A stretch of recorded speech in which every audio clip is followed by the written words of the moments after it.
Thank you, Chancellor Luzzi. Ladies and gentlemen, distinguished speakers who've educated us so much this day, especially my former Secretary of Correction, the Reverend Dr. Aaron Johnson. Governor Hunt, you know, it's always good to be back in Cumberland County. You know that. That's why you're here. And back in the day, we knew that this was Tony Rand territory. Of course, y'all didn't treat me too badly either. And Tony, I'm sorry about this pollen getting in your throat because, you know, he's made a number of speeches. I'd rather hear him speak than eat. I've heard him speak, and I've heard him eat. There's no comparison. You know, sitting here, that's an old one. He's heard it a dozen times. But which is true of all political jokes, you know, they just make the rounds. So in conclusion, you know, I've learned so much listening to all of those who've spoken. It occurred to me this morning as I got up how I realized how sensitive sometimes we can be about little things.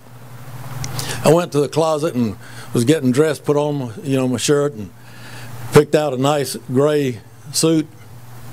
Then I realized, you know, maybe that might send the wrong message. So here I am in my union blue, not my union suit. That's a different story with my union blue.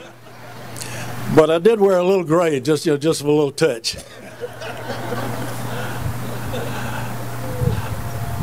But that also means, you know, that like the late great congressman from Arizona, Mo Udall, used to say, we've sort of gotten to the place where everything's been said, but not everybody said it. So it's my turn. And I have to add a little something here to the gathering. Because there's one theme that's very important to me with regard to this center that we look forward to it being a great glory in this community and for across this state and South Carolina too, which is not so far away.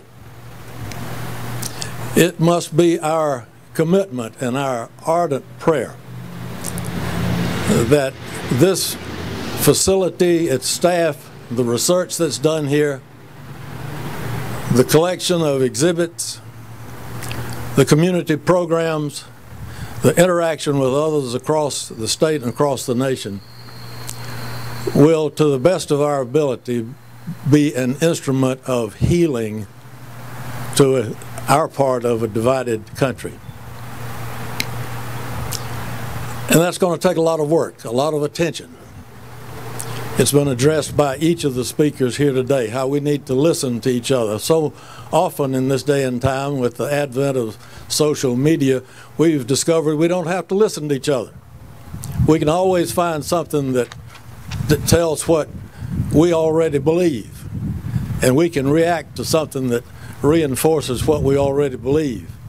It's hard to react to something that clashes with what we believe, and the need is for us not only to speak the truth, but to hear the truth.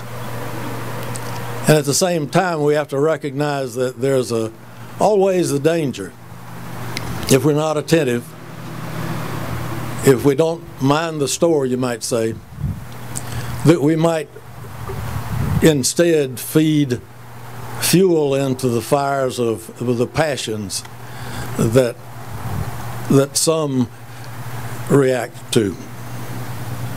And so I hope that as we leave today, when we hit our knees tonight, that we will include that fervent prayer that this institution will be an instrument for peace. Amen.